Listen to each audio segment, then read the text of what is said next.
Wow. What's up, Hey. everybody? I How like we doing? You gonna get the trademark email after that intro? We did, by the way, what Ryan is alluding to is that we got hit with some copyright issues on YouTube, and I just told him to go suck it, so I'm not going to worry about it. Yeah, so basically what happened, I bet, was that you get all this music from these libraries, and these libraries would get like a license with YouTube, and they expire eventually. That happened to me. I had like 30 videos from the pandemic. Like I started getting hit, and they're like, oh, you can still keep it up, but the artist gets to monetize it. And I was like, you mean the quarter that those 20 videos made? The artist gets the quarter. Like, you could have them. You can have the quarter. Fine. Have both quarters. Yeah. I mean, people think you make a lot of money on YouTube. You do not. You do not make. Unless you're like one of those millions upon millions of followers, you don't make a lot of money here. Yep. And nor podcasting, right? Especially podcasting on YouTube, right? That's just a double whammy. You're paying them. That's not far away from the truth there. Well, now AI will do it for you. So, yeah, just hang tight; he'll come for you. But thank you everybody for joining in today. We got one really good topic we're gonna talk about. But Ryan, I don't know if you saw. I think our merch photos have already been leaked. How'd they get leaked? Somebody texted me from a random number and said, "You all look cute," and I'm like, "I don't know who you are." Yeah, it was a picture of me and you on the scooter.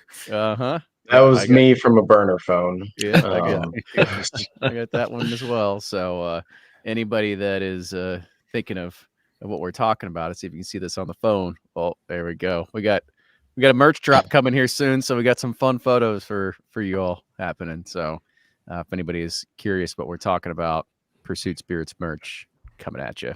I bet Brian sabotaged us. Not you, Brian, but I was gonna say, hold on, man. Our other 10 another Brians. Yeah, I know. Coffee Brian. Yes, but it's Seal box Brian. It's not coffee Brian anymore. Thanks, Blake, for paying for those photos. My bad. Yeah. All right. Well, let's go ahead. We'll get it kicked off, and we'll just get it rolling. This will be a fun one tonight. I'm excited for this. Y'all ready? Let's roll it. All right. Here we go. Ready on 3? You want to clap in unison? 1, 2, 3. Terrible. Hey, everybody. Welcome back. It is another edition of the Bourbon Community Roundtable and Bourbon Pursuit. I'm Kenny Coleman. I'm Brian Cecil. Fred Minnick here. And this is going to be one that I am almost positive that we have to be probably some of the best, if not the, should I say, I think we're going to be the best judges of today's topic because we have had probably a lot more experience inside of the world of limited edition releases than probably a lot of people that have been listening to us. If you're new to this or you're just getting new into the whiskey world, and you keep hearing about these things called like Old Forester Birthday Bourbon and George T. Stagg and Four Roses Limited Edition. Well, these are all things that are in the LE world. And the one that we're going to really kind of talk about, or should I say we're going to talk about all of them, is to kind of figure out, well, since we have had probably about a decade of experience actually chasing and tasting all these, well, which ones are actually worth the hype? Which ones do we think historically have had some of the better releases over time? But before we get into that, let's go ahead and introduce everybody else on the round table, starting here with the guy on my bottom left, the guy that always is coming through this time, I think, with clear microphone. So Blake, hit us with it. Yeah, as always, here on time with a clear microphone in hand. So that's my MO these days. Although I think it's the first time I've recorded in the office in like probably our last 7 episodes. So it's good to be here and not running around. But Blake from Sealbox, thanks for having me. For sure. And Jordan. Sure. This is Jordan from Breaking Bourbon. Thanks for having us, guys. You got it. And rounding the corner, Brian with Sipping Corn, Bourbon Justice. Thanks for having me, guys. For sure. So we kind of already hinted at it at the very beginning of this, and I think before we ever get into a little far deep, we always have to have some historical context, because why wouldn't we if we don't have Fred Minnick here? So, Fred, I think the good thing that we want to be able to talk about is, when did limited edition bourbons really start becoming a thing, and is this something that happened in the early 2000s or the late 20 teens? Like, what do you kind of see as when, like, really you saw the I want to say, because I don't want to say that Pappy Van Winkle, that's not a limited edition release, because that technically was something that was always on the shelf for a very, very long time. But, when you have something that is this is the 2024 edition of blah, blah, blah, blah, I would consider that probably a limited release. When did you kind of start seeing a lot of these things really start coming around where people kind of clamoring about them a little bit? Well, you gotta understand that it's ingrained in the bourbon industry. So when the modern world of bourbon kind of comes to life in the late 1990s, early 2000s, you had a bunch of people in there who had been working for the major distilleries when they probably would just started their jobs when they were in their heyday. Like you hear Jim Rutledge talk about this from time to time, starting in the 60s, 70s. And at that time, they would always do limited edition bottlings, usually with decanters. But that can be traced far back sooner, to the 40s. With Blanton's doing like, Albert Blanton doing like a special bottling, or Thomas McCarthy doing a special bottling. It's in the DNA to do limited edition stuff. In fact, a little interesting sidebar: a bottle of Old Crow sold for $5,000, and I think it was 1965. So if you just kind of do the math, there's always been high value bourbons out there trying to push the envelope. But the day where we are today, it really does begin with Jim Beam trying to do something with the small batch collection. Like they were trying to make something like what we are living today. They were trying to make that work. They couldn't figure it out. Buffalo Trace did with the Buffalo Trace Antique Collection. Of course, they acquire the rights to Pappy and they add on to that. But when we start seeing the Buffalo Trace Antique Collection come out in the early 2000s, every bourbon fan that had kind of helped bring bourbon back from the dead and give it like this little glimmer of hope, they were all excited about this because they were like, you know what, we helped carry bourbon long enough that we could we could enjoy this 19-year-old Weller or a really old Stag, whatever it is that they wanted. I mean, little did they know they would get kicked to the curb as soon as the younger generation came online. But Buffalo Trace was really kind of, in my opinion, the first to do it right in the modern sense. Four Roses wasn't too far behind. Heaven Hill wasn't too far behind. It took Wild Turkey forever to figure it out, but most of the major distilleries would get it going. Jack Daniels was late to the game. Brown-Forman, was pretty late to the game, but they finally they had one kind of home run with Old Forester, and then you would see new brands come online like Angel's Envy, and they would just automatically have a limited edition offering. So you went from 2002 of like very few people doing it to like 2010 to that if you didn't have a new brand, if you didn't have a limited edition brand it's associated with your mainstay brand, then people looked around and was thought something was wrong with you. And so that's kind of a little bit of it in a nutshell without spending way too much time on it. But it is an interesting saga, but it always circles back to Buffalo Trace. Yeah, but I think sometimes the doors open and close right there with Buffalo Trace too. But I think this is going to be good to kind of set this context of where we're going to be going, and that's because we are coming up on a release season. For anybody that doesn't know, September is Bourbon Heritage Month, and when you go into that time of the season, you're talking about everybody either releasing their limited edition bottles or camping out. This is typically when you get things like Four Roses limited edition small batch. It's Parker's Heritage coming from Heaven Hill. We actually used to see Antique Collection hit in September, but that seems to be getting later and later and later in the year. But this was typically the time when a lot of distilleries always released their limited editions. Therefore, we also had to either figure out if we're going to max out our credit cards or what excuses that we're going to have to our wives. It's just part of the nature of what it is.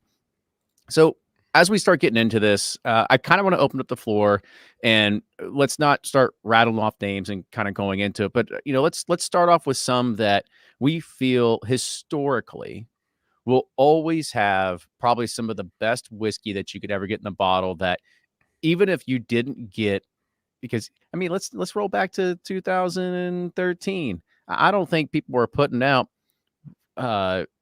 Four Roses. Was it Marriage? What do they used to call it back then? Marriage. Yeah, actually, that's not 13. Meritage? We're talking Marriage. It looked like marriage. Yeah, it was Yeah, marriage. yeah, it looked like marriage. Actually, Was that 09-ish? Yeah, I was going to say that's even that's before 2013. So yeah, we're talking 08, 09, because people weren't putting out reviews a lot back then. And so let's just kind of, I'll open it up again and repeat myself, is that what other kind of brands or what kind of bottles have historically always been good, that if you didn't have to worry about a review, you'd probably just buy it off the shelf anyway if it was at a SRP price. And let's put this in context that SRP is anywhere between like $100 to $200, not thinking secondary or even contemplating the thought that you'll get secondary value out of it. And we're not supposed to name brands. We're supposed to. No. I said, just okay. Just don't say like 15 of them, and now a show's over, right? Just talk about one, and then we'll kind of just, So you want like historical ones first new ones, Kenny? I mean, I for me, Four Roses small batch limited edition is always that one where no matter what, there's a somewhat decent chance, not decent, there's a somewhat chance of getting it. It's not quite as crazy at times as some of the other ones, and it's always good. You can split hairs over if it's better in 13 or 15 or, all these different years. But to me, if I saw that on a shelf, all things considered, lined up with a bunch of other things at the same price, called $150, I'm grabbing that one for first almost every time. Give That and me George T. Step. Give me there you go. You can throw that one in there. But I mean, kind of just talk about why you feel that Four Roses is one of those ones that are historically good. So to me, I think they do an incredible job blending ever since the Rutledge days to Brent Elliott. Like, they have put together an incredible whiskey each time, and it's something different and special that you don't see rolled out in other products. Like, to see it being anywhere from, call it 12 to up to 23 years old some years, some of the blending methods, and they do a great job of explaining. I feel like it's very educational for people to see how the different ages, different mash bills, all of that really affect the taste. So I think that's a part of it. Like, you're always going to get something well-rounded from them, just because they can pull from 10 different mash bills, different ages, different warehouses, all those things. And it's about the closest you can get to almost NDP-esque of blending styles, in my opinions, where, like, I love George T. Stagg. It is my perennial favorite. It is the same mash bill as Buffalo Trace, as Eagle Rare, as, it's just older. It's held in different spots in the warehouse, and it's always really good. But to me, there's a little more with the Four Roses, and for whatever reason, it hasn't caught. It's got a lot of hype and a lot of people chasing it, but it's not at that next level of like a Van Winkle. Yeah, there's never been a bad Four Roses limited edition small batch. There's some better than others, but man, there's never been a major miss.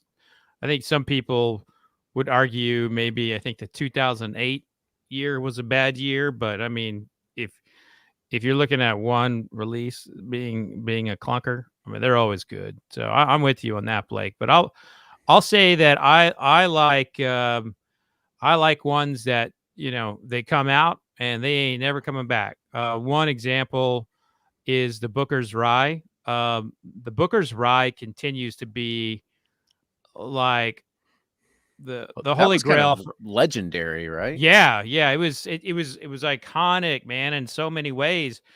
And it going back to the part of American whiskey that we usually call BS on, there's like a real story here that they didn't really talk about, in that Booker just did a bunch of stuff before he died, and he never wrote anything down and never told anybody.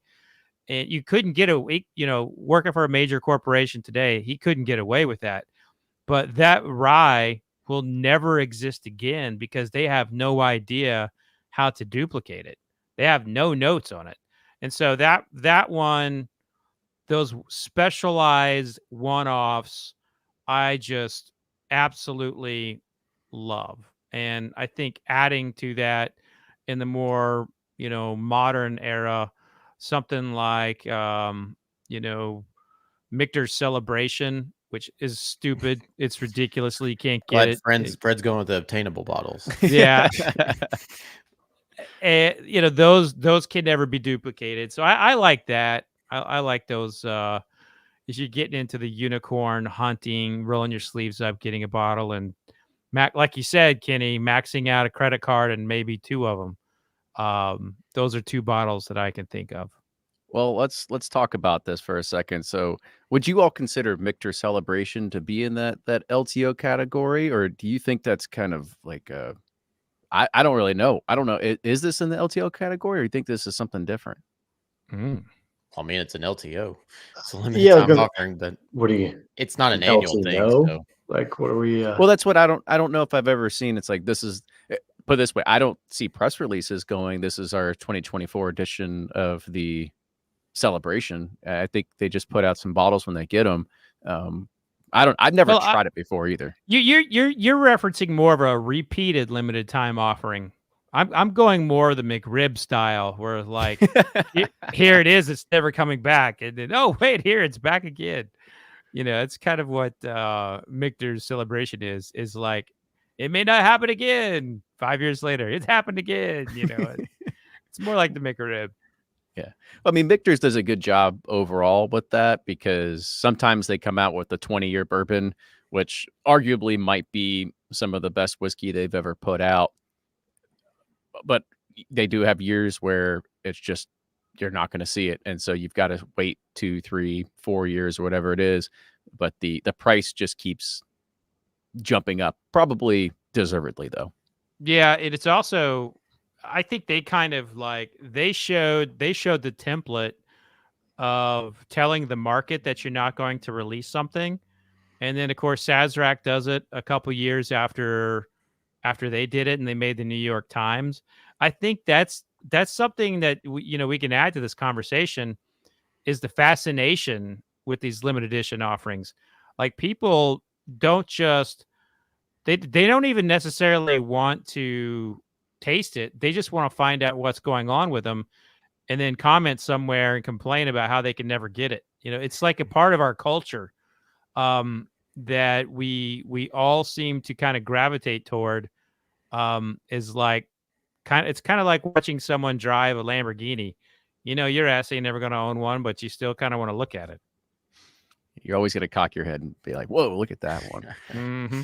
But I'm glad you brought it up because obviously I think Michter's is one of those brands that you could look at and say they will continually keep putting out really good whiskey, especially for these like a 20-year. I mean, heck, even recently their 10 years have been amazing. I think there was a little bit of a slump there like a few years ago. Hell, but even their Bombergers was freaking really good this year. Yeah. I mean, for some reason, it seems like Michter's does a really good job of putting really good whiskey in the bottles, especially when you're looking at those silver wax ones. Well, I'll open it up. Who else? Give me something else that you think is continually, like if you were to just find it on the shelf, you'll buy it, taste untasted. I'm going to give you two, Kenny. And they're, one's been around. I mean, so straight away, I'm going to echo Blake and George T. Stagg, right? That isn't always every year I look forward to trying to find a bottle. There's some years that are better than others, but for me, it's just a classic, quintessential barrel proof Kentucky straight bourbon. And then the other one over the years that has really grown on me is King Kentucky, right? Like, damn it, Jordan, that was mine. Sorry, Ryan, but like King of Kentucky is just I mean, you can't get a bottle. Every time I see it at the bar, I'm ordering a glass. It is just so damn good. Yeah, it's good. And those are two really, really hard to find bottles, but they're always really good, hands down. I'll hold off. I have one more, but I'm going to see if we're going to talk about more newer releases from other distilleries later on.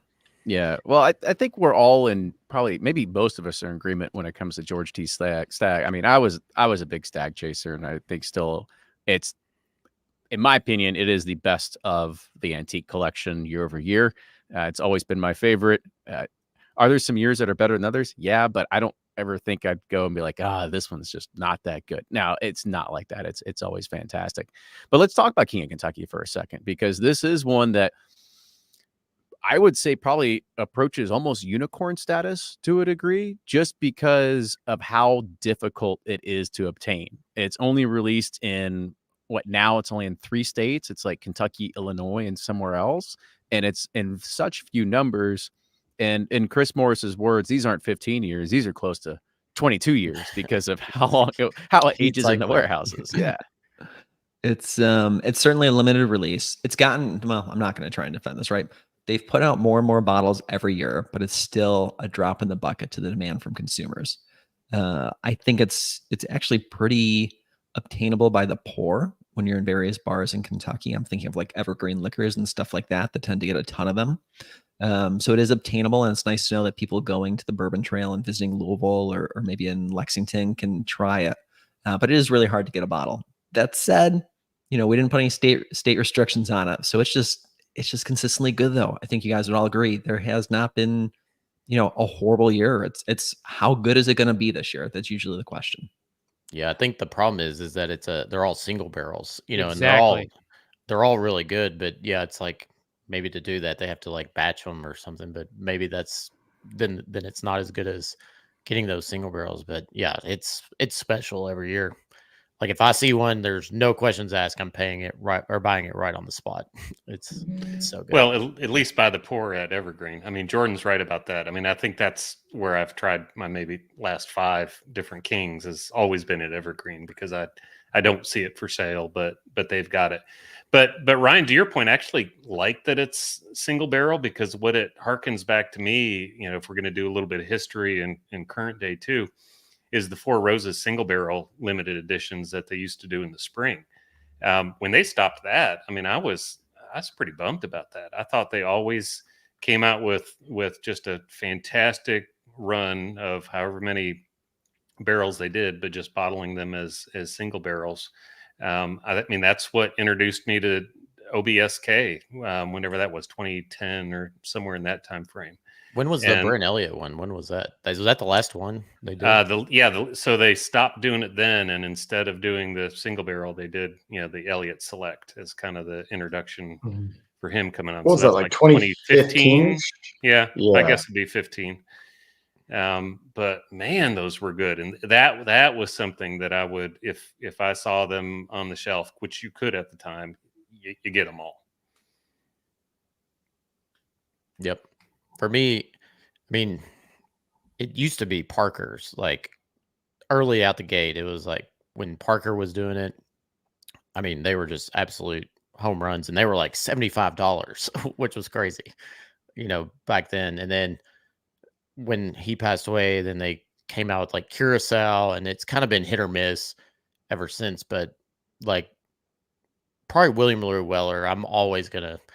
That's my favorite every year. Last year was a little disappointing, but for the most part, William Louis Weller, that weeded profile so good at higher age, higher proof.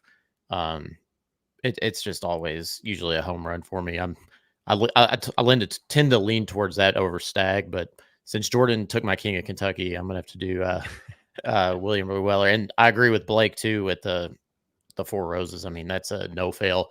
Even this year's, I was like, because it's so hard because every year they just bring they just bring it. And this year, like, it was great, but you're comparing it to all the greats they've had. And so even though I wouldn't say as good as everything, it's still a really, really good LTO and you got to buy it. But yeah, I'm gonna have to go William Louis Weller.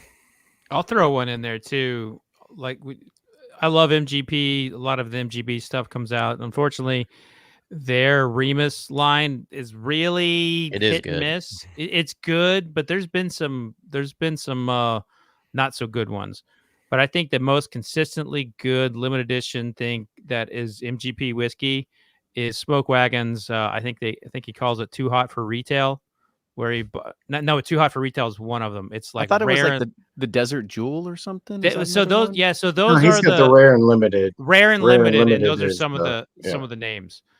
But they are the rare and limited special small batch or whatever he calls them. Like they are, I've never had a bad one, and they are to me some of the best things that have ever been made in Indiana. Sorry, I want to add one more cigar blend from Nancy Fraley only. No one else. That's it. Hallelujah to that, my friend. Yes. Yeah. You should retroactively create a trademark for her, Brian, because no one else deserves the right to be able to use the term cigar blend. Yeah, she absolutely deserves it, 100%. How has that not been trademarked yet? Is the real question. I guess it's generic enough. It's tough. Well, and then everybody else started using it. So if everyone uses it, then what are you going to do if you haven't protected it yet? Although a good comment was we should have turned this into a Mount Rushmore of what those limited editions should be. I think Four Roses small batch limited editions up there. Got to put a Stag. Yeah. I like having the Booker's Rye, even though I know it's a one and done technically. The Tanks as 18. Oh yeah, that was special. Yeah. How many people we got on Mount Rushmore? Like 17, I think it is. How much room do we have? It's a big mountain. It's creeping up there. I do want to throw one more out there. Maybe this is pivoting, so apologies ahead of time, Kenny. But so these are the ones we're throwing out have been classic staples for a long time. Not really obtainable for a lot of folks either. And what I think has been exciting over the years is newer brands, whether blenders or distillers, that are starting to put out limited editions that, because of who they are, they're still pretty obtainable. And for me, this is a data point of one, but pretty damn excited for this fall release of Western Whiskey's latest edition of Milestone. I think they came out hot out of the gate last year with Milestone. It was readily available on their website for months. They shipped nationwide and people could get it. And I was preaching to a lot of folks like, hey, I know you're trying to chase fall limited editions. Here's a new one to try out, right? And like these newer brands are getting me excited again about chasing limited editions and trying new limited editions, because I know I can recommend that people can actually go out and get them versus saying Stag's really good, but guess what? You're probably never going to see it. So sorry. Yeah, I'd push the Garrison Brothers Laguna Madre and the Woodinville 8-year cask strength in that same vein. They're absolutely delicious, and I'd probably would buy them over something like from BTAC if they were sitting right there, and I knew I could buy another bottle of the BTAC, but actually. Yeah, no, I'd still buy the BTAC. I try to talk it up, but I can't. But they're good. I was about to say, because Matthew Tomlinson put in here, he says, is there a favorite non-Kentucky LTO from anybody? I mean, this is a tough one to try and think of. Is there something that can be there? Because as a non-Kentucky type of entrant into it, I mean, you're going against, when we talk about LTOs in Kentucky, you're talking minimum probably 12 years in the category, and nobody else can hit that. And we're talking 12 is the very, very bottom of this, right? So you're talking upwards of 18, 23 years. So it's really hard for, I think, anybody outside of Kentucky to kind of start attacking that just yet. I mean, can I give you your thoughts? There's one that came to mind instantly, and I'm trying to think when the first one came out. But Stranahan Snowflake used to generate a lot of buzz. People would fly out for it. They'd announce a release, they camp out. You don't see that same buzz lately, but I mean, God, that's been going on for 10, 11, 12 years now. Because really the only ones I'm thinking of would be sourced MGP. So yeah, for who has created buzz outside of Kentucky and it's Midwinter's Night Dram. That always people that one. Those 13th always Colony Double Oak or something. I was going to say, I would say, but that's MGP. So Nelson Greenbrier's Honey Cask is probably the one product. But that's MGP. Well, yeah, now right. But EDG, whatever. It's not Kentucky. I mean, if you want to take, are you saying you want to take out like a non-Kentucky distillery that does not have MGP in it? Saying one of those? I think Ryan's just sour. Just continue your thought, Fred. Okay, so I've not seen a brand do what Nelson Greenbrier did with their honey cask. Like, so they created a demand, and then they created the category. I guess the closest thing would be the cigar blend that Nancy Fraley did, but those honey barrels, man, that changed. That was one of those kind of like Toasted. That was like everybody started seeking that. I was going to say Penelope's Rio definitely draws a lot of demand. Chattanooga Founders, that's a good one. Yeah. There's a lot out there. What do you have on Sealbox? What goes from the smaller brands, Blake? What goes crazy? Like when it goes up? Yeah, 13th Colony's up there. Chattanooga's Founders is definitely up there. I'm trying to think, thank you to the Ascot Awards. Smoke Eye Hill has definitely been making a splash. Rare Character, some of their, especially the exceptional casks, will go fast. There's a bunch of different stuff like that. James E. Pepper with their decanter has definitely picked up a following there, but a lot of these aren't like, okay, every September we release this. It's like, here's our special edition, and they're more, I feel like the smaller brands and distilleries are trying to get their footing into like that annual release or biannual release. But there are some that I think whenever Bardstown does some of the collaboration series, depending on who the collaboration's with, those definitely move really fast. So yeah, Maybe it's High mixed. West Midnight Winter's Dram. I don't know. That's always pretty popular.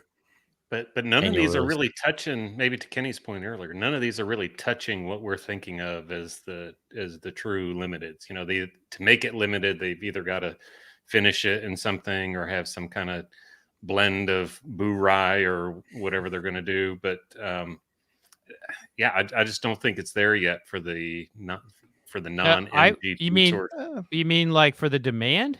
I mean, because Nelson's Greenbrier's there. I would say for Uncle the- Nearest has some limited edition products that will have lines that would swallow Four Roses lines. You know, so I mean, there are brands that are out there that do have that demand. I'm not saying that there probably isn't demand. It's just another way to look at the LTO market. And traditionally, a lot of the Kentucky brands, they do it based on the age of the whiskey that's there, stuff that is been there for 18 plus years. But when you look at other producers that have much younger whiskey, well, they've got to create something else. And instead of just waiting and waiting and waiting, well, they have this opportunity to create very small kind of one-offs. And are those crazy LTOs? No, but they're technically limited, maybe only one-time things, maybe something that's just an experimental that they do release. So I think it's just a different way of looking at the market. Well, if we're just going on age alone, I mean, we could talk about Dickel, right? I mean, they're putting out limited offerings that are 17, 18 years old. Now, no one really is chasing after Dickel, especially at the prices they're going after, but I mean, it meets the criteria. Yeah, they took away that Tabasco limited edition. Yeah, took that one off. You know, as you just said, that one brand that kind of came to mind that I believe a lot of people chased for a while because of the age statement was all the orphan barrel stuff. I mean, this was something that technically is an LTO because it's a one-time, always kind of, that's like, once it's out, it's out. We're not gonna be able to reproduce it. Then all of a sudden we're like, hey, we found more rhetoric. But other than that, you know, this is just one of those brands that I think they did a pretty good job of having that were only an LTO type of product and not trying to build themselves as something that, yeah, you'll find me on the shelves every day. As long as you mean LTO is 80,000 plus bottles of something, yes, I agree. Exactly. So it's all in perception. Here's a brand that came out as like an LTO out of the gate, and then quickly found itself to be everyone's kind of like punchline in a lot of ways. That's Kentucky Owl. You know, remember what Dixon did with Kentucky Owl? Just like created this amazing brand. Everybody was wanting this bottle. There was more hype and excitement around Kentucky Owl than I would say it rivaled Pappy for like a year or two. It was big here in Kentucky, not outside of Kentucky, maybe. And then they get purchased, and just, man, that thing went down the shitter. No pyramids, no roller coasters. I'm holding out hope for that roller coaster. Let me tell you. I know, holding right? out hope. That lake, totally going to do it. been drained and refilled 10 times since.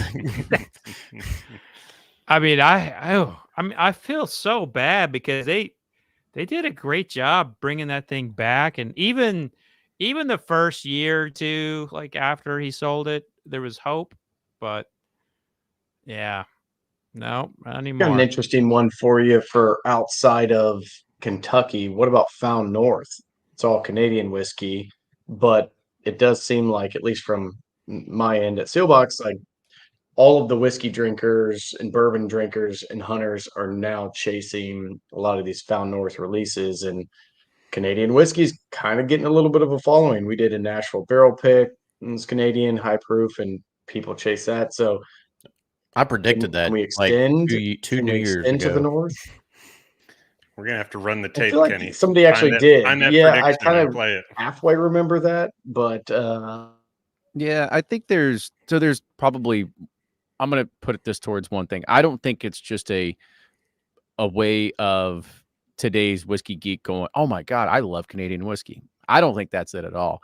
I think it is the whiskey geek of today that, you used to get bourbon that was 15 years old at $100 or less, and that's what they liked. And then those days were gone, so they started buying light whiskey, and now those days are, and now they're going into Canadian whiskey. I think that's all it is. They're just age chasers. I don't think they're really like Agent proof, because a lot of those are high that's proof. all it really is. And not to say it's still good whiskey. I just feel that the consumer is buying it because of the age statement. They're not buying it because they're like, I realize that I have a few bourbons, but most of my collection's Canadian whiskey. I don't think that's it at all. I think that what the guys at Found North did were very, very smart. They looked at the market. They found a huge niche that was missing as how do you elevate Canadian whiskey to something better than a blended product. And therefore, it's finding a home with today's consumers with bourbon in general. Lou Bryson used to always say that if the Canadians ever stopped blending and sold their whiskey straight, they would crush the bourbon industry. There's such great distillers up there. If they just blend everything out into things like Canadian Club and Crown Royal and Canadian Mist, and look, that's the market that has built their distilleries. So I respect it. But if you are not appreciating what Found North is doing and other distillers or other bottlers. I mean, Whistle Pig built their entire brand on Canadian whiskey. Let's be real about that. It wasn't coming from Vermont. It was coming from Canada. And just so much. Wait, what? Yeah, well, they don't exactly, put it on their billboards, I guess. But there's so much great whiskey coming out of Canada. And if that market, if they ever wanted to break away from the Crown Royal model, which makes them cajillions of dollars, so I don't see why they would, and they focus on straight whiskey like the U.S. does, I mean, we'd have so many incredible offerings because they are perfectionists as distillers. Have any of you all ever been to Canada to a distillery there? Have not. It's their processes are obviously unique, but they're perfectionists in a lot of ways when it comes to distilling.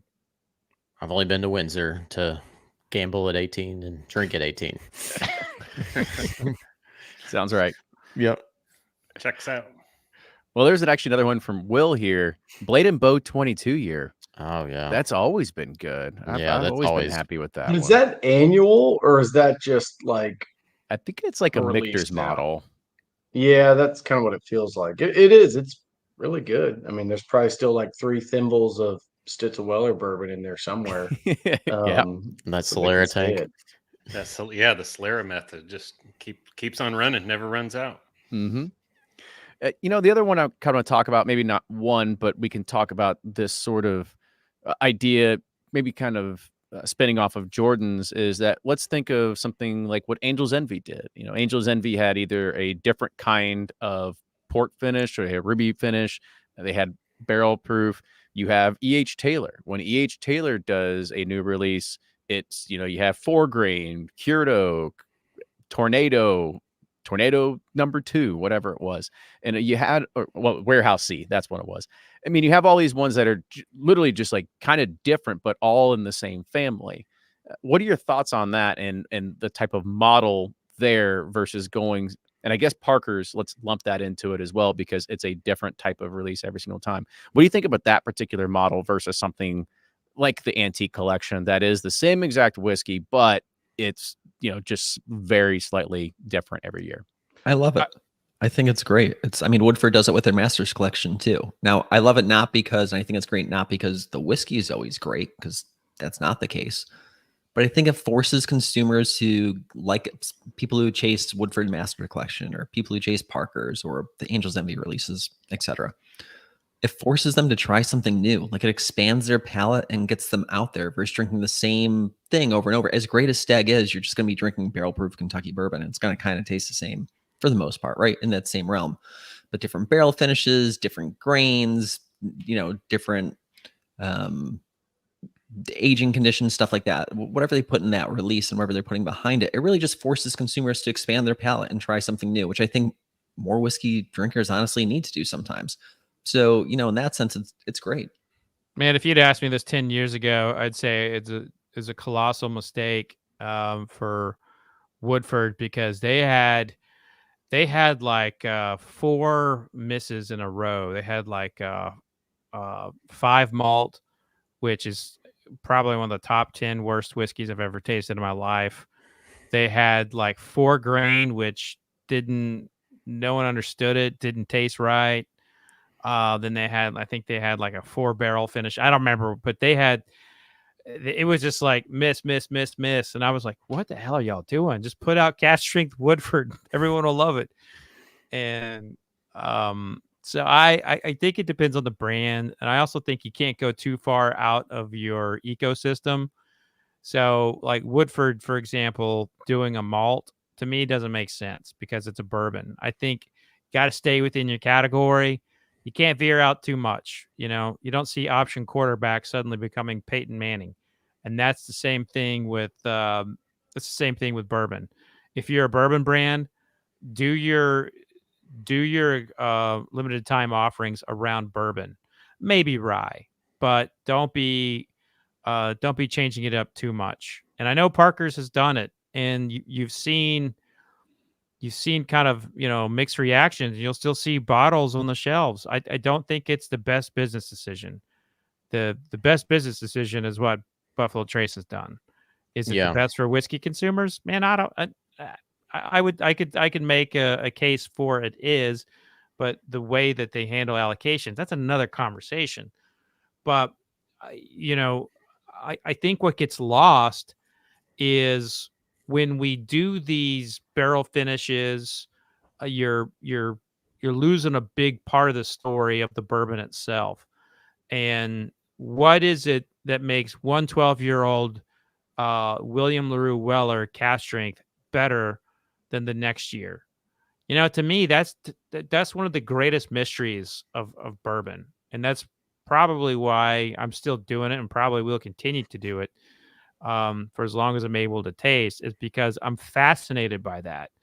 And when you add a barrel finish in there, you just kind of loses that fascination for me. So that's my thought. Yeah, I agree. The Parkers, like, they've tried like a million different variations and they still, don't be wrong, some have been really good, but it's like, guys, just put like 15, 17, 18 year Heaven Hill juice, like pick your best barrels. And it seems like they've pivoted that to the Heaven Hill, release now, which is the maybe a Heritage strategic collection. I the think. Heritage or whatever, which is fine, but it's like, guys, don't overthink it. Just do like bring back the blend of mash bills again. That would be awesome. Like that's one of my favorite Parker's releases ever. But I'm with Fred. That's like he said, it's the mystery of bourbon. Like why do you have 17-year-old barrels that are amazing and some that are just over oaked and terrible that get dumped back into into a standard product? And I think that's the way to go. But that's just me and Fred, I guess.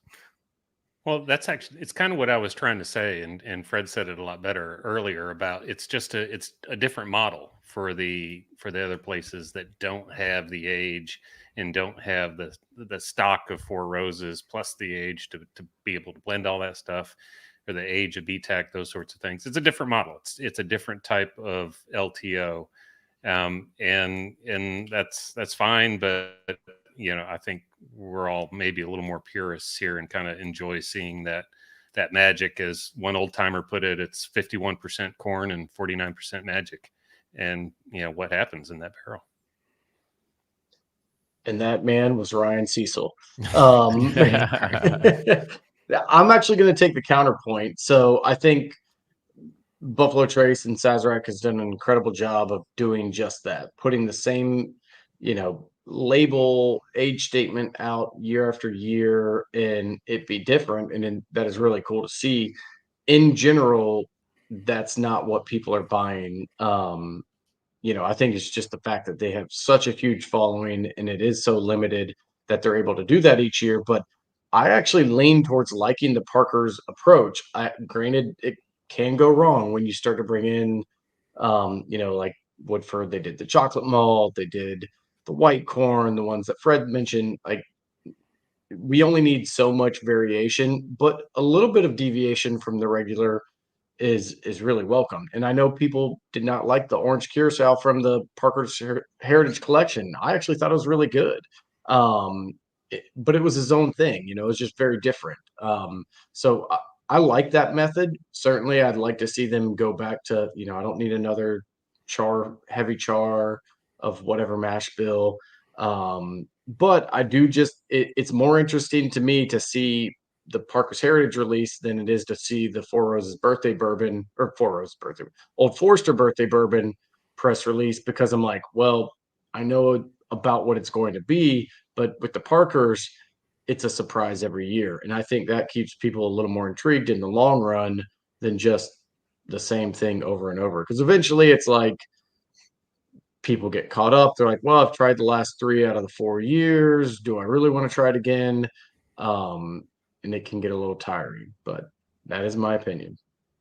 That's fair. I mean, it's one of those things you do look at it from that particular lens, that if you've had George T. Stagg one year, you're like, well, I've had it. Like, I don't, if I don't find it this year, then that's perfectly fine. But if you have something that is, whether it's a crazy finish or whether it is something that is blended with different mash bills, or maybe it's still within the same category, but it's unique enough, well, it gets you still hyped up and amped and continually want to chase and buy these different kinds of products. And I kind of lean with you on that one, Blake. I think it gives a little more variability into it. And the hard part about this is when we start thinking of, well, I don't think there's anybody outside of the big 5, big 6 that are in Kentucky that can probably garner enough attention for high age releases or just those kinds of expressions. I don't think there's anybody else that can do that. And if there was somebody, actually, well, I take it back. There are people who were camping out for the Woodinville release. That was their 8-year one that just came out recently too. But when it comes time to release antique collection out to the masses, I mean, it's gone in minutes. There's really nobody that can get access to it. People are searching everywhere. They're hunting. Unfortunately, there's no more maps that are done with Microsoft Paint anymore. So nobody has any idea when it's coming to their particular state. That's a good shout out to the old Bourboner site over there. But those are kind of things that I wish that you could see that become a little bit more prolific across maybe different distilleries. They could find more things, but you've got to just have more variability and things that people can get. I think this has been one of those things that it's very, I keep saying one of those things, but this is definitely one of the hardest kind of, I don't want to say, I'm trying to figure out the right word here, but I'm just saying it's very difficult for consumers to go and find these. And by having other types of LTOs coming from other small distilleries, they have something they can bring to a bottle share. They can share it with others. And it can also help kind of expose others too that might just be stuck up Kentucky boys who didn't drink anything except what came out of the state. Point at myself and maybe Ryan here at some point in the history as well. Another one that people have talked about on here that I think deserves a shout out, Coy Hill from Jack Daniels. Probably some of the best whiskey that I'd ever had out of Jack Daniels too. So that was another solid one too. What else? Actually, there's the second time I've seen this one. Lost Lantern. They are an independent bottler. Everything they do are kind of single barrels. They've had a few different blends. What do you all think? Does that fall underneath the LTO category if it's just a single barrel? I mean, in that case, I think every single barrel club out there is just, is an LTO. I mean, but they're blends. They do it in right? seasons. But Yeah, not just they've got barrels. some blends. Yeah, they're not just they single try to do the winter, spring, summer, fall. Yeah. So it's a more regular LTO. I will say, Blake, y'all had I think it was Lost Lantern. They did one with Highwire? Is that the one in Charleston? Yep. Highwire with their Jimmy Red Corn bourbon. Gosh, that thing was are pumping out incredible. some incredible stuff. Yep. I mean, there's one of my Great favorite job. that does limited release in the sense that they only do a barrel or two a year is Hill Rock out of New York. Their exceptional cask series blows most out of the water. It's unreal, right? But it's hard to get, and they only do maybe 2 to 3 barrels a year, and most people don't know about them. But fantastic. So I think the moral, what I'm trying to get at a little bit is there's always going to be limited releases that different people covet. More so than others, just because they're local or they have them once or twice and they chase them. I don't think everyone necessarily needs nor wants to chase the big Kentucky releases. They just don't. There's a lot of people I'm here in Pittsburgh, and you know what they chase? They chase like the few local distilleries around here that do local releases, and they love them, and that's perfectly okay. There's nothing wrong with that. And to them, speaking of your area, Liberty Poles. So that's one of them I'm thinking of, Fred. Like people line up and they love it, and you know what? There's nothing wrong with it, because for this area and this region, those folks, this is the best limited release out there, and I love it. And I think there's pockets like that in every city and every state around the country that's producing whiskey. Yeah, that's a great point. Yeah, fantastic. All right, go ahead, Brian. No, go ahead, Ryan. Well, I was just gonna say real quick, Ryan. It's local for me, so I haven't had Liberty Pole, haven't had a lot of those. So these are my locals that I go after and kind of grew up with. So that's where I fell in love and where I'm staying. So there was a good question that came on here from G-Land saying, do you think Penelope will make a splash this year with their estate collection, since they were now been acquired by Ross and Squibb? I think they will knock it out of the park, because they've got access to all these stocks that they didn't have access to before, and they can get the creme de la creme, if you will.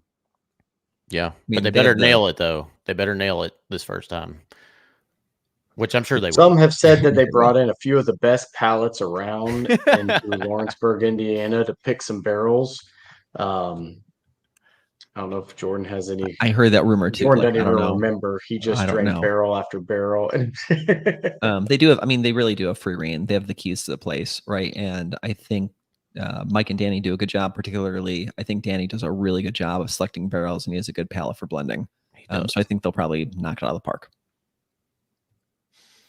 Okay, last question here, only because Brad Tanica said in 2 to 3 years, Bardstown and Sagamore will have 10-year barrels, which kind of got me thinking and saying that we've been talking about mostly Kentucky, because Kentucky has got 12+ year age statements and stocks to be able to kind of talk about that. Let's fast forward 5 years if we all get back to here in 2029 and we have the same exact conversation again, and we're going, yeah, you know what, boys? Well, now there's 15-year age statements coming from 9 different states.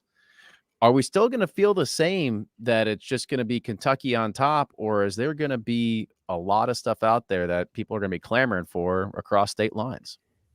I think something quality-wise, I think brands like Kings County, Boulder in Colorado, I think Garrison Brothers can be in that conversation. I think a lot of these, Woodinville's certainly there. I think a lot of these distilleries are knocking on that door for whiskey of the year, like in a major blind competition.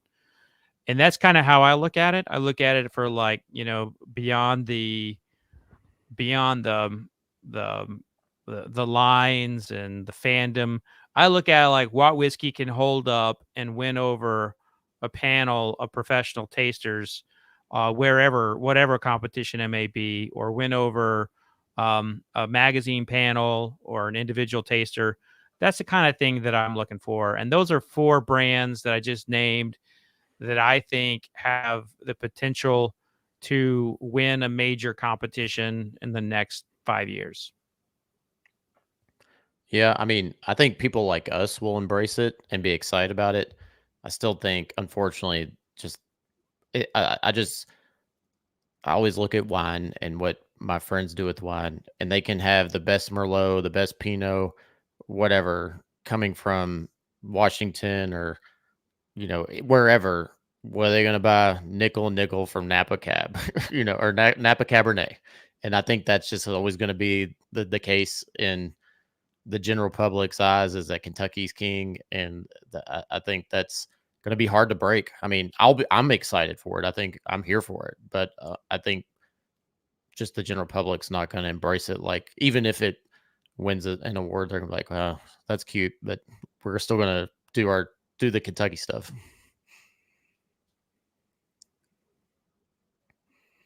Anybody else? Closing thoughts?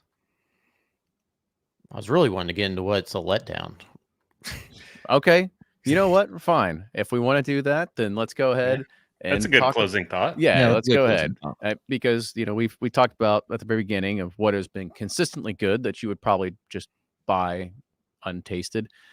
What has been something that has been continually let down, or maybe just hasn't lived up to the hype year over year?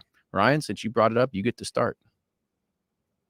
I hate to say this, but I have to say birthday bourbon is probably for me consistently letting me down. I mean, it's good, but it's not as great as the other LTOs that are on the market, I think. And yeah, I'm always wanting something more. I am excited this year. It seems like the proof point went up higher. I think it's at like 107 or something around there this year. So I am excited for that. But yeah, I'm always consistently searching for more. And now I just didn't get invited back to the Derby Suite. But I love King of Kentucky. So there you go. I'll close it out with saying, for me, it's Parker's Heritage. It's consistently inconsistent lately. So, their early releases are some of the best bourbons you'll ever have. And now it's every year the thought is it going to be good or is it going to be bad? And that's not what I want out of a limited release. Like, I don't want to have that thought, like, is it going to be a letdown? I want consistently good. I'd say it's the easiest thing for me to answer, and that's Pappy Van Winkle, 23-year-old. That is the most overhyped, often over-oaked product that's out there. Like, it is just, you put it in a glass and it will begin over a short amount of time. It'll begin to look like chocolate milk. It's not even stable, I don't feel like. So the Pappy 23 in the last 5 years especially has been incredibly disappointing. And I'd even add to that, like, anything over 23 years is usually a huge miss for me. Okay. Well, I'll throw it out there before it gets taken. And it's not, I've had some years where it's been great, some years not so great, but Blood Oath, sometimes it's fantastic, sometimes it's just not. But when it is to hit, it does really good. And I do remember when we were given a blind sample of that I think it was during COVID, we did a kind of a Pursuit After Dark. I believe we did a sample swap with Carrie, and he gave us all Blood Oath, and we're kind of like, holy crap, this is actually really good. No, that was Rhetoric 23. Oh, is that what it was? Okay. Well, never mind then. I I'll stand never back to my, forget. I was so shocked by it. I'm like, this is incredible. there we go. And then I stand by my original statement. One we didn't really talk about, and I think I'm just going to put it into LTO just because I feel like the last few have just kind of been like, is E.H. Taylor. I love the cured oak. I thought the seasoned wood was good, and then 4 grain was good, but then after that, it's like, okay, this is a warehouse C, but it's not the warehouse that was torn down. So, for what people are paying for some of the warehouse C stuff these days, it doesn't compare to a lot of the earlier stuff. So since Old Forester birthday bourbon's taken, I'm gonna go with some of the E.H. Taylor limited releases as of recently. Okay. And I would have gone with the Woodford stuff that you guys already talked about, but that's been beaten down, so I won't. So the other one that is super inconsistent for me, even though I really liked Chapter 8 and all its Mangalahia Rye, or however you say that damn name, the little books. I mean, there's a lot of people that love it. I'll get some hate, but too inconsistent. I mean, I did get the last one, but I'm more likely to pass on it than I am to get it. Monongahela, right, Jordan? Not how you say it? Monongahela? It's the Monongahela. Monongahela. We're gonna go ahead and sign off now. Kind of just, yeah, exactly. There you go. That's what they used to call rye back in the day. It's Pennsylvania. Well, Yep. I'm really glad they changed that just for this week in bourbon and having to read press releases. I really appreciate that. All right. Well, this is awesome, guys. Let's go ahead and start closing it down. So this has been a good episode just to kind of talk about, as we start entering release season and LTOs, which ones have been consistently good, and just to kind of recap our thoughts. I felt like this group we've got a collective amount of knowledge when it comes into tasting these over a decade plus, and just being able to kind of know what has been consistently good, because we've had the pleasure of being able to try a lot of this stuff before it became unobtainable. And thankfully, we sometimes get a chance to try a small little wee bit sample nowadays to be able to just remind us of those good old days too. But this is also just a great time, because now that we have a lot of people entering the category, they have to know exactly what they're chasing after, and what we think is, for our opinions, maybe it's a grain of salt, but maybe they take it with a little bit more weight. Let's go ahead and start closing this out. And Sean, we will never have a Pursuit United Amberana Oak as an LTO. So just go ahead and only April Fool's jokes. Never say never. Standard offering. Is that what I'm hearing? Standard offering. Yeah. Okay. That's right. Only in Pennsylvania. You should at least do Solera. You should do a Solera Amberana. Well, we got a few tricks up our sleeve. We'll see what we got going here. All right, let's go ahead and sign it off. So Blake, go ahead and start for us. Yeah, another fun one. I will say it is good to, I think even the stuff we said was disappointing. We should caveat it's all very good whiskey comparative, but we're comparing best of the best. I always like whenever, these distilleries have put years and years of effort and training and everything else, and then I jump on at 9 p.m. with a whiskey and like, what really sucked was that one that I had. So we'll caveat a little bit of that, but no, it's a fun one, and it is always great to sit down with y'all. So I appreciate it. And Blake from Sealbox, have a good night. Jordan. This is Jordan from breakingbourbon.com. Super fun conversation. And I think I'll say this for everyone. It doesn't matter what we say our favorite limited editions are, whatever you think is yours. That's definitely the number one in our book too. I like that. Just in time for political season. He's going for your vote, Cecil. That's right. Go ahead, Brian. All right, Brian was sipping corn, bourbon justice, and I tell you what, my closing note, what this has got me remembering is back in the days, probably starting in 2012 or so through, 16, when you would go to the Four Roses barbecue lunch, and you guaranteed that they were pouring their limited edition. You get to buy one, you bring a friend, they get to get one. Just kind of, you got me reminiscing on the conversation. So it's been fun thinking about those old ones, and it's probably even more fun thinking about the new limited edition still yet to be had. So cheers, everybody.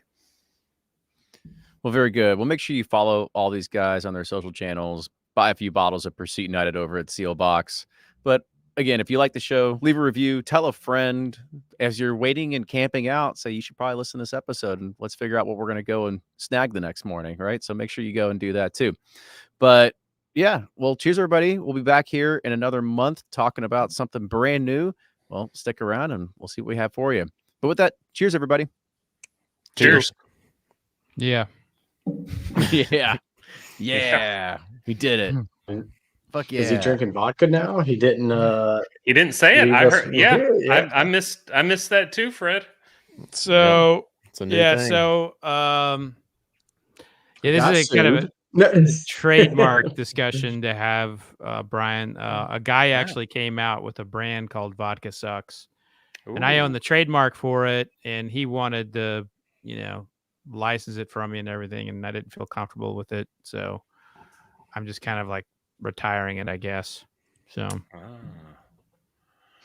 Interesting. Are we still live? Yes, we are. I may need to take off soon. I got a 7 a.m. flight. Oh, Yeah, I know I okay. need to upload. Yeah. I gotta go ice. Coming I up gotta here? go ice my knee to go too. too. Actually, All right. Well, let's go ahead. We'll sign off. Thanks everybody for sticking on here. Hope you had a good time. And we'll see you in a month. Make sure you go check out the merch store. A lot of cool things on there. cheers. Get that hat. There you go. Yeah. Mm-hmm. Mm-hmm. It's a